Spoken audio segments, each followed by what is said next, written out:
আসসালামু আলাইকুম, সবাইকে শুভেচ্ছা জানাচ্ছি মাসুম মাহবুব। রমজানের সবাইকে শুভেচ্ছা জানাচ্ছি।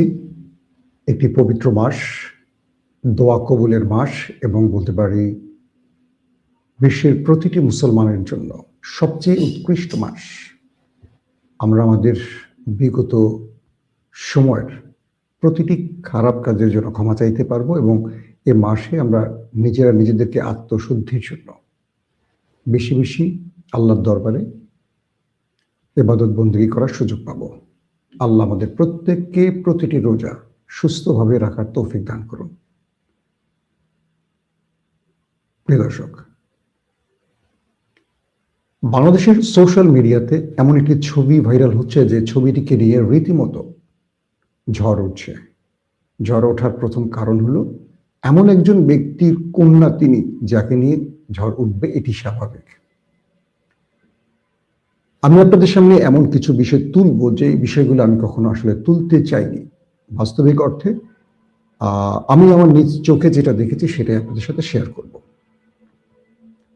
সোশ্যাল মিডিয়াতে তারেক রহমান অর্থাৎ বর্তমান প্রধানমন্ত্রী তারেক রহমানের একমাত্র কন্যা জাইমা রহমানকে নিয়ে যে ছবিটি ভাইরাল হচ্ছে, এটা আসলে রিয়েল নাকি ফেক, এই প্রশ্নটা অনেকের। যেভাবে সোশ্যাল মিডিয়াতে ভাইরাল হচ্ছে এবং দায়িত্ব নিয়ে অনেকে এটিকে প্রচার করছেন, আমি আসলে এক বাক্যে অবাক হয়ে গেছি, হতবাক হয়ে গেছি, লজ্জিত হয়েছি। অনেকেই বলছেন যে সে লন্ডনে বড় হয়েছে, একটা স্টাইলে বা লাইফ স্টাইল তৈরি হয়েছে বলে তিনি এরকম ছবি তার থাকতে পারে, এটা স্বাভাবিক, এটা সেটা, এটাকে জায়েজ করতে চাচ্ছেন, এটাকে না জায়েজ করতে চাচ্ছেন, দুটো পক্ষ তৈরি হয়েছে। বাস্তবিক অর্থে জাইমা রহমানকে নিয়ে যে ছবিগুলো ভাইরাল হয়েছে বা ভিডিওটা ভাইরাল হয়েছে, আমি কয়েকটা ফ্যাক্ট চেকিং প্রতিষ্ঠানের সাথে আজকে কথা বলেছি, একাধিকবার কথা বলেছি, এবং সেই সূত্রগুলোর পক্ষ থেকে বলা হয়েছে এটি ডিপ ফেক একটি ভিডিও এবং পিকচার পরবর্তী তৈরি করা হয়েছে। অর্থাৎ আমাদের এডিটিং জগতে আমরা ডিপ ফেক এই বিষয়গুলোকে কম বেশি আপনারা বুঝেন। আমরা জানি যে ইদানিং এআই অসাধারণ একদম রিয়েল ছবি তৈরি করতে পারে। আমি বলছি না এটা এআই, আমি বলছি ডিপ ফেক। বাস্তবিক অর্থে লন্ডনেও জাইমা রহমানের জীবন খুব সাধারণ ছিল এবং এরকম কোনো জীবন মানে এরকম লাইফ স্টাইল তার কখনো ছিল না বলে আমি জানি। আমার ছোট্ট একটা হিস্ট্রি দিয়ে আমি ভিডিওটা শুরু করতে চাই, তাহলে খুব ভালো করে বুঝবেন। কোনো একটা বিশেষ কারণে আমরা কিংস্টনে, তারেক রহমান থাকতেন যে জোনটিতে, সেই কিংস্টনের একটি হোটেল রুমে আমরা বসছিলাম। অর্থাৎ তারেক রহমানের আমন্ত্রণে আমি লন্ডনে যখন যাই, তখন তার মিডিয়া ব্যক্তিত্ব বেশ কজন ছিলেন, আপনারা হয়তো অনেকে চেনেন। আমাদের বর্তমানে আছেন আমেরিকা প্রবাসী ভাই, আমাদের আশিক ভাই ছিলেন, আশিক ইসলাম। আজকে তারেক রহমানের যিনি মিডিয়া অফিসার বা প্রেস সেক্রেটারি সালেহ শিবলি ভাই ছিলেন। যুক্তরাজ্য বিএনপির সেক্রেটারি কয়সার ছিলেন, আজকে তিনি মানে নতুন তিনি এমপি হয়েছেন। ছিলেন বিএনপির মিডিয়া সেলের তাজউদ্দিন এবং আক্তার হোসেন। তো বিষয়টি ছিল তারেক রহমানের সাথে যখন আমরা যে বিষয়টি ডিল করছিলাম, আমি আর তারেক রহমান একটা টেবিলের একদম ঠিক পাশাপাশি, বাকিরা গোল রাউন্ডে ছিল। তিনি একদম আমার পাশে, আমার সিনার সাথে লেগে তিনি বসেছিলেন। আমরা একটা ল্যাপটপে কিছু বিষয় আলাপ করছিলাম বা কিছু ডকুমেন্টেশন নিয়ে আলাপ করছিলাম, সেটা না বলি কি বিষয়টা। তো প্রায় 1.5 ঘন্টার মতো আমাদের আলোচনা চলে। হঠাৎ করে জাইমার ফোন আসে তারেক রহমানের ফোনে। যেহেতু তিনি একদম আমার পাশে, আমি মোবাইল স্ক্রিনে দেখতে পাচ্ছিলাম কে ফোন করেছে। তারেক রহমান সাধারণত যে তিনি লন্ডনে কিন্তু গিয়েছেন অসুস্থ অবস্থায়, মানে তিনি অসুস্থ ছিলেন। আপনারা জানেন যে তাকে বাংলাদেশে হিউজ টর্চার করা হয়েছিল এবং প্রথম কয়েক বছর তিনি শুধু চিকিৎসা নিয়েছেন এবং রাজনৈতিক সকল কাজ থেকে তিনি বিরত ছিলেন এবং কেউ চাইলেও তার সাথে দেখা করতে পারেনি। তো তার গাড়ি চালাতেন তখন আমাদের আজকে তারেক রহমানের, আমরা জানি যে লন্ডনে যিনি পিএস আব্দুর রহমান সানি ভাই, তো সানি ভাই মূলত তারেক রহমানের প্রথম গাড়ি চালাতেন এবং তিনি বিশ্বস্ততার সাথে তার সাথে থাকতে থাকতে আজকে তিনি তার পার্সোনাল সেক্রেটারির পর্যায়ে পৌঁছে গেছেন। সবসময় তারেক রহমানের গাড়িটি চালাতো সানি ভাই। কিন্তু যখন জাইমা রহমান তার বাবাকে ফোন করছে মিটিং এর মধ্যে, একদম ঠিক আমি তার পাশ থেকে দেখছি তার মোবাইলে, এইভাবে তাকিয়ে দেখছি সামনের ল্যাপটপ আর বাকিরা সামনে রাউন্ড হয়ে বসা, তিনি আমাদেরকে চায়ের বিরতি দিলেন, বললেন তোমরা সবাই চা খাও, আমি তোমাদের থেকে কিছু সময় চেয়ে নিচ্ছি। তিনি আমাদের সেই রুমটি থেকে বেরিয়ে চলে গেলেন। তো সঙ্গে সঙ্গে আশিক ভাই, আমি আর শিবলি ভাই, সালে শিবলি ভাই, আমরা ঠিক 2 মিনিট বা 1 মিনিট পর ভাই পিছিয়ে পিছিয়ে আমরাও বেরিয়ে আসলাম। যেহেতু তিনি চলে গেছেন, আমরা একটু বাইরে হাওয়া খাবো, অর্থাৎ রুম থেকে বাইরে গিয়ে আমরা একটু দাঁড়াবো বা গল্প করবো। সেই জন্য আমরা দেখলাম যে সানিকে রেখে তারেক রহমান নিজে ড্রাইভ করে চলে গেলেন। আমি একটু অবাক হলাম যে তিনি হঠাৎ করে একা চলে গেলেন গাড়ি নিয়ে, সানি ভাই বাইরে দাঁড়িয়ে আছে। তো সানি ভাইয়ের সাথে কিছুক্ষণ কথা বললাম। প্রায় 30 মিনিট পর তারেক রহমান আবার ফিরে আসলেন। আমরা আবার সেই রুমটিতে বসলাম। প্রায় আমাদের আলোচনা চলে সব মিলে 2.5 থেকে 3 ঘন্টার মতো। আমার না কৌতূহল, আমার নর্মালি একটু কৌতূহল বেশি, সবকিছুর মাঝে আমি একটু কৌতূহল খুঁজি বেশি। তা আমি আলোচনার ফাঁকে মানে আজকের প্রধানমন্ত্রী আমাদের তারেক রহমান কিছু বিষয় আমাকে বলছেন, আমি নোট করছি। হঠাৎ করে আমি ভাইকে প্রশ্নই করে বসলাম। স্বাভাবিক এই প্রশ্নগুলো কেউ করে না। তাই আমি বললাম যে আপনি নিজে একা চলে গেলেন গাড়ি নিয়ে, কারণটা কি? তখন তিনি বললেন যে আমার মেয়ে ফোন করেছিল, তাকে ভার্সিটি থেকে বাসায় আনতে হবে। এই কথাটা কেন বললাম আজকে আপনাদের বলি। তারেক রহমান তার মেয়েকে নিজে গাড়িতে করে বহন করে আনতে গেছেন এবং নিজে সেটা বাসায় পৌঁছে দিয়েছেন। তার মেয়ের ব্যাপারে তিনি এতটা কনসার্ন ছিলেন, মানে নিজের মেয়েকে নিয়ে তিনি এতটা সতর্ক ছিলেন। সেই মেয়ে নাইট ক্লাবে গিয়ে নাচছে, এটা আমরা বিশ্বাস করব ইম্পসিবল। এটা সম্পূর্ণ মিথ্যা, রাজনৈতিকভাবে এটি করছে। তো আমি এই ছবিটার ব্যাপারে একটু তদন্ত করতে গিয়ে জানলাম যে এটার ভেতরে আওয়ামী একটা বিশাল সিন্ডিকেট আছে। এই ছবিটা কিন্তু আজকে রিসেন্ট না, ইদানিং হয়তো মার্কেটে এসছে। এই ছবিটা কিন্তু আগেও একবার এসেছিল। তো আমি এটা বোঝার চেষ্টা করলাম যে সর্বাধিক এই ছবিগুলো ছেড়েছে কারা, বা যারা এই সোশ্যাল মিডিয়াতে যারা কাজগুলো করে। আমি এই কয়েকটা টিমের সাথে আছি, সারাদিন কথা বলেছিলাম এটা বোঝার জন্য, যেহেতু আমি ভিডিও করব, সত্য মিথ্যা যাচাই না করে তো করতে পারি না। এরা অধিকাংশ বলছে যে এই ছবিগুলোর গণজাগরণ মঞ্চের একটা টিম আছে, আওয়ামী লীগের একটা প্রোপাগান্ডা সেল আছে যারা বিগত সময় আওয়ামী লীগের হয়ে কাজ করেছে। আপনারা অনেকে চিনেন, এই ব্লগার, এই সেই কিছু, মানে ওটা কি বলে না, যে চটি লেখকদের টাইপের কিছু ব্যক্তি আছে, এদের ওয়ার্ল্ড থেকে এটা মূলত ভাইরাল শুরু হয়েছে। এই ছবিটি যদি, আমি এটার সাথে জামাত শিবিরকে দায়ী করব না, কারণ জামাত শিবির যদি এটি করে থাকে তারা নির্বাচনের আগে করবে, কারণ নির্বাচনে বিএনপিকে পরাজিত করার জন্য এই ছবিটি তার আগে ভাইরাল করতে পারতো। কারণ এর আগে জামাতের আমিরকে উলঙ্গ করে বা খালি গায়ে করে বোরকা পরিয়ে তো মহিলার সাথে ছবি দিয়েছে। আমরা দেখেছি যে এরকম নোংরা বিষয়গুলো তারা আনেনি। হঠাৎ করে এগুলো আনার পেছনে কারণটা কি?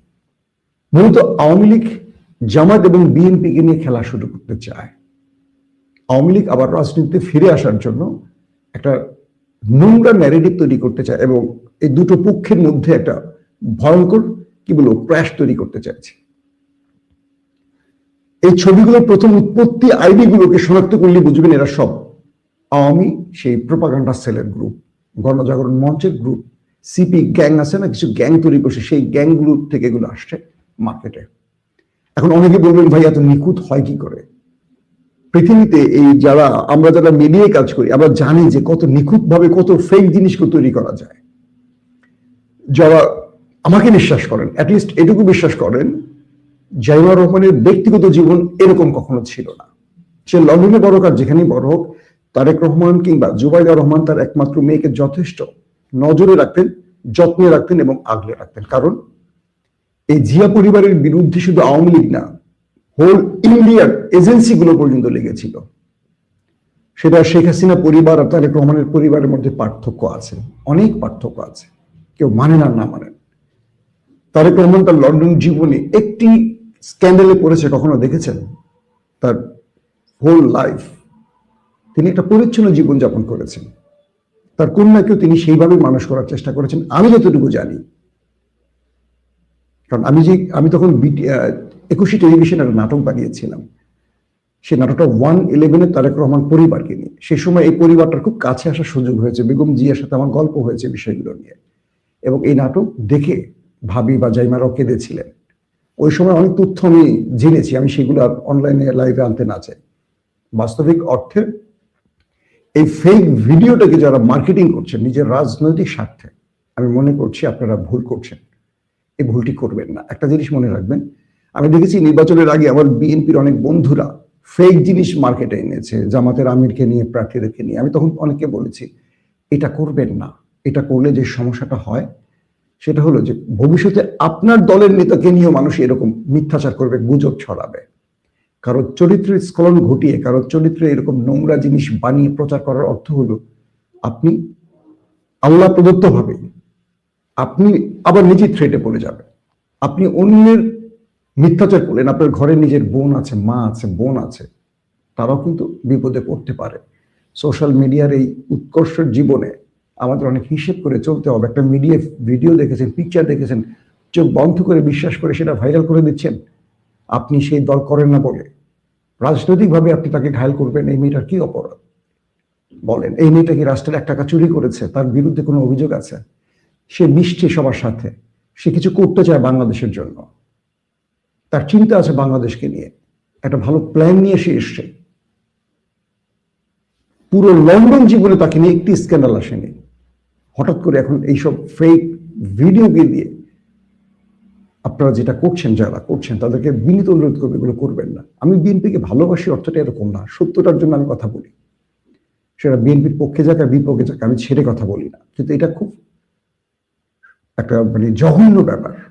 এই কাজগুলো থেকে আমাদের বিরত থাকা খুব জরুরি। আবারও বলছি, যারা সোশ্যাল মিডিয়াতে জাইমা রহমানকে নিয়ে কুৎসিত মিথ্যাচার বা গুজব বা ভিডিওগুলো ভাইরাল করছেন, ডিলিট করে ফেলুন। এগুলো করা অন্যায়। আসেন, আমি যেটা বলেছি, যেটা আমি কয়েকটা সূত্রে কিন্তু আমি কথা বলেছি, বলছি ডিপ ফেক ভিডিও। এটা কোনো আসল মানে এটা রিয়েল কোনো ভিডিও না। যতটা রিয়েলি মনে হচ্ছে আপনাকে, এটা রিয়েল না। এটা নিয়ে আমি একদম কথা বলবো, এক্সপার্টদের বক্তব্য নিয়ে আমি আলাদা ভিডিও করবো ইনশাআল্লাহ, তখন হয়তো আপনাদের বিশ্বাস হবে। এত মানে এইসব বিষয়ের এত ডিপলি এখন আলোচনা করতে চাই না। পুরো বিষয়টা কি সেটা হয়তো আমি নেক্সট কোনো ভিডিওতে আপনাদের জানাবো। 82 নম্বর বিষয়টি নিয়ে একজন লিখছি, আপনি ইদানিং বিএনপিকে ভালোবাসছেন খুব বেশি। ভাই, আমি বিএনপিকে ভালোবাসছি বা জামাতকে ঘৃণা করছি এরকম কোনো ভিডিও নাই আমার। দেখেন, যিনি প্রশ্ন করছেন তাকে বলি, এখন পর্যন্ত আমি বিএনপির সমালোচনাটাই বেশি করছি। কিন্তু আপনারা এককভাবে একটা দলের পক্ষে বা একটা বিপক্ষে চলে যান, এইটা ঠিক না। প্রতিটা দলের ভালো মন্দ বিষয় আছে, প্রত্যেকটা দলের। এখন সমালোচনা করলে চোখ বন্ধ করে সব সমালোচনা করবো, ভালোটা ভালো বলবো না, খারাপটা খারাপ বলবো না, এভাবে হবে না। এটা দলবাজদের কাজ, দল কানাদের কাজ। এভাবে রাষ্ট্র চলে না। উন্নত বিশ্বে এগুলো হয় না কখনো, এই দেশেই হয়। এই জন্যই দেশে পিছিয়ে পড়ে আছে। এই দেশে লুটেরারা নেতা হতে পারে, চাটুকাররা মানে অর্থশালী হতে পারে। সুস্থ রাজনীতি এই দেশে হয় না আমাদের এই বোকামির জন্য। দর্শক, বাংলাদেশের বিভিন্ন প্রান্তে বিএনপি ক্ষমতায় আসার সাথে সাথে আওয়ামী লীগের অফিস খুলে যাচ্ছে। খুব ভয়াবহ একটা ব্যাপার এটা। আমি জানি না বিএনপি নিজের কফিনে পেরেক কাটছে কিনা। পঞ্চগড় থেকে যেই যাত্রাটা শুরু হয়, এটা অনেক জায়গায় হয়েছে। আবার কোথাও কোথাও আওয়ামী লীগ অফিস খুলতে গিয়েও জনতার ধোলাইও খেয়েছে। বিষয়টা হলো, দুটো ইতিহাস সবাই জানি। শেখ মুজিবের মৃত্যুর পর হাসিনা যখন দেশ ছেড়ে চলে গেছেন, ছাড়ো তো, এরপরে কি হয়েছিল? শহীদ প্রেসিডেন্ট জিয়াউর রহমান যখন দায়িত্ব নেন, রাষ্ট্রের ভার নেন, তিনি দেশে শেখ হাসিনাকে ফিরিয়ে এনেছিলেন বহুদলীয় গণতন্ত্রের প্রবক্তা হিসেবে। এর কয়েকদিনের মাথায় শহীদ প্রেসিডেন্ট জিয়াউর রহমান শহীদ হয়েছিলেন। অনেকেই বলেন, বিএনপির বড় বড় রাজনীতিবিদরা বলেন, বাংলাদেশের সফল কলামিস্টরা বলেন, শেখ হাসিনাকে দেশে এনে জিয়া তার মৃত্যুকে ত্বরান্বিত করেছে। যে বিএনপি আওয়ামী লীগকে রাজনীতির সুযোগ করে দিয়েছে, সেই জিয়া প্রাণ হারিয়েছে। এরপর খালেদা জিয়াকে এক কাপড়ে ঘর থেকে বের করেছিলেন। খালেদা জিয়াকে নিয়ে এই শেখ হাসিনা এমন কোনো নোংরা কথা নেই যা বলেননি। তার স্মৃতির স্বামীর ঘরটি থেকে তাকে শুধু উৎখাতই করেননি, তার সন্তানের কোমর ভেঙে 18 বছর দেশে আসতে দেননি। এবং তার বিরুদ্ধে এমন কোনো মামলা নাই, মিথ্যা মামলা নাই যা করা হয়নি। আওয়ামী লীগকে যারা ক্ষমা করে দিচ্ছে, আমি মনে করি আওয়ামী লীগ তাদেরকে নিশ্চিহ্ন করে দেবে। আমি ইদানিং বিএনপির ভাইদের মধ্যে একটা প্রচলন দেখছি, তারা এনসিপি আর জামাতকে শত্রু মনে করছে আর আওয়ামী লীগকে বন্ধু মনে করছে। আওয়ামী লীগকে বন্ধু মনে করার প্রধান কারণ হলো, এবার নির্বাচনে আওয়ামী লীগের ভোটগুলো বিএনপি পেয়েছে, আমি ধারণা করছি। তো আওয়ামী লীগ আওয়ামী লীগের ভোটগুলো পাওয়ার কারণে বা বিএনপি ক্ষমতা বসার কারণে তারা হয়তো তাদের সেই দায়ভার শোধ করছেন, তারা হয়তো আওয়ামী লীগের প্রতি তাদের দায়িত্ব পালন করছেন। কিন্তু মনে রাখবেন, বিএনপি খাল কেটে কুমির আনছে, এটা করবেন না। একদিকে জুলাই বিপ্লবের স্পিডের বিরুদ্ধে মনে হচ্ছে আপাতত বিএনপিকে, আবার আওয়ামী লীগকে মিছিল মিটিং এর সুবিধা করে দিচ্ছেন। দেশের বিভিন্ন জায়গা থেকে আওয়ামী লীগের লোকেরা বেরিয়ে আসছেন, দেশে ঢোকা শুরু করেছে, অনেকে জামিনে মুক্তি পাচ্ছেন, অনেক সাবেক এমপিরা মুক্তি পাচ্ছেন। এই সিনারিগুলি খুবই খারাপ। এগুলি বলে দিচ্ছে পর্দার অন্তরে বিএনপি কোনো আতাত করে ক্ষমতায় এসছে। এক, দিল্লির কাছে কোনো দাসখত দিয়ে এসেছে যে আওয়ামী লীগকে আবারও রাজনীতিতে অ্যাক্টিভ করবে বিএনপি। অর্থাৎ ডিপ স্টেট বা ইন্ডিয়া বিএনপিকে এমন শর্তেই ক্ষমতায় বসিয়েছে, এটা কিন্তু আমাদের কাছে দৃশ্যত তাই মনে হচ্ছে। এই কাজটি বিএনপি করবে আমরা আশা করিনি। আর আমি এটুকু বিশ্বাস করি, তারেক রহমান যখন বাংলাদেশের প্রধানমন্ত্রী, তিনি আওয়ামী লীগকে এত সহজে ক্ষমা করবেন এটা আমার বিশ্বাস না। তবে আমার কাছে মনে হচ্ছে কার্যত তারেক রহমানের হাতে পুরো ক্ষমতা নেই, ক্ষমতা নেপথ্যে অন্য কারো হাতে। ডিপ স্টেট নিয়ন্ত্রণ করছে তারেক রহমান পুতুল মাত্র, এরকমও মনে হচ্ছে অনেক কিছুতে। কারণ তারেক রহমানকে যতটুকু চিনি জানি, তিনি আওয়ামী লীগকে ক্ষমা করে দেবেন এমন ব্যক্তি নন। তাহলে বিএনপি জুলাই স্পিডের বিরুদ্ধে দাঁড়াচ্ছে, গণভোটের বিপক্ষে দাঁড়াচ্ছে, এই যে কথাগুলো আসছে, এটা কেন আসছে? তার মানে বিএনপির মধ্যে অদৃশ্য কেউ কলকাঠি নাড়ছে। ডিপ স্টেট বিএনপিকে 200-র অধিক 2/3 মেজরিটি দিয়েছে। কেন কেন জামাতের থেকে 50-এর অধিক আসন কারচুপি করে কেড়ে নিয়েছে? তার প্রধান কারণ, বিএনপিকে দিয়ে অনেক কিছু করতে চায়, আর করার জন্য এই আসনগুলো বিএনপির লাগবে। বিএনপি চাক আর না চাক, ক্ষমতায় বসার সত্ত্বে তারা এরকম কিছু করতে চায়। এগুলো হলো বিরোধী মতের অভিযোগ, অর্থাৎ আমার না, এগুলো বিরোধী শিবির এই অভিযোগগুলো করছে। তো বিএনপি যদি একই কাজ করে, তাহলে বিরোধী মতের বা বিরোধী দলের এই অভিযোগ সত্যতা প্রমাণ মিলে যাবে। সো বিএনপিকে আগামী রাজনীতিকে বাঁচিয়ে রাখতে হলে কয়েকটা বিষয় মাথায় রাখতে হবে। এক, 15.5 বছর বিএনপি জামাতের উপর আওয়ামী লীগ কি নির্যাতন, নিষ্পেষণ, অত্যাচার করেছে, এটা আরেকবার চোখ বন্ধ করে মনে করতে হবে। যদি মনে না করে, এটার মাসুল দেবে। 2, আওয়ামী লীগকে বিনা বিচারে রাজনীতিতে আবারও যদি পথ খুলে দেয়, এই পথটি আওয়ামী লীগের জন্য খোলা মানে বিএনপির জন্য বন্ধ হয়ে যাওয়া। 3, জুলাই স্পিডের বিরুদ্ধে যদি বিএনপি দাঁড়ায়, ঠিক আওয়ামী লীগের মতো বিএনপির পথ একই পথ হয়ে যাবে, অর্থাৎ একই পথ ধরে বিদায় নিতে হবে। রাজনীতিতে আগামী প্রজন্ম কাউকে ছাড় দেবে না। রাজনীতিতে 54 বছরের ধ্যান ধারণার বাইরে কিন্তু চলে আসছে 24-এর বিপ্লব। এই সময়টি কাউকে ক্ষমা করবে না, লিখে রাখতে পারেন। আজকে মনে হচ্ছে সকল ক্ষমতার মালিক একজন ব্যক্তি বা একটা দল, এটা বেশি দিন হয়তো বা চলবেও না। কারণ রাষ্ট্রের মধ্যে গুরুত্বপূর্ণ প্রত্যেকটি জায়গায় এখনো ফ্যাসিস্ট আওয়ামী লীগের লোক বসে আছে। তারেক রহমান ক্ষমতায় বসলে বা বিএনপি ক্ষমতায় বসলে কার্যত অদৃশ্যে নেপথ্যে আওয়ামী লীগের সেটআপ এখন তৈরি আছে। কারণ শেখ হাসিনা তার 15.5 বছরে রাষ্ট্রের প্রত্যেকটি পয়েন্টে একদম 10টা লেয়ার পর্যন্ত তার লোক সেট আপ করে রেখেছে। আপনি এ কে সরাবেন বি আওয়ামী লীগের, বি কে সরাবেন সি আওয়ামী লীগের, সি কে সরাবেন ডি আওয়ামী লীগের, ডি কে সরাবেন ই আওয়ামী লীগের। শেখ হাসিনা 10টি লেয়ার পর্যন্ত আওয়ামী লীগের লোক সাজিয়ে রেখেছে। আপনি কি করছেন? আপনি ডিসি বদলি করছেন, ভোলার ডিসিকে আপনি কুড়িগ্রামের ডিসিকে, এরকম ওই আওয়ামী লীগে তো ঘুরে ঘুরে চলে আসছে। এসপি একইভাবে আসছে। আপনি যেই লেয়ারে টান দিচ্ছি সবই আওয়ামী লীগ। হয়তো বিএনপি জামাত সেজে আছে, খোঁজ নিয়ে দেখেন।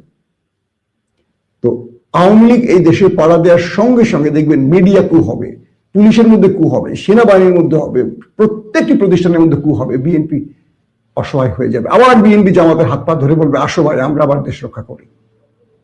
এই দেশ রক্ষার চিন্তাটা ক্ষমতায় বসে করতে হয়, বিরোধী দলে গিয়ে করতে হয় না। তাই বলছি, আওয়ামী লীগের বিচারগুলো খুব জরুরি। বিচারের পর মানে আওয়ামী লীগের এই অপরাধে বিচার শেষে তারপর সকল দল মিলে সিদ্ধান্ত নেই আওয়ামী লীগ বাংলাদেশে রাজনীতি করতে পারবে কি পারবে না।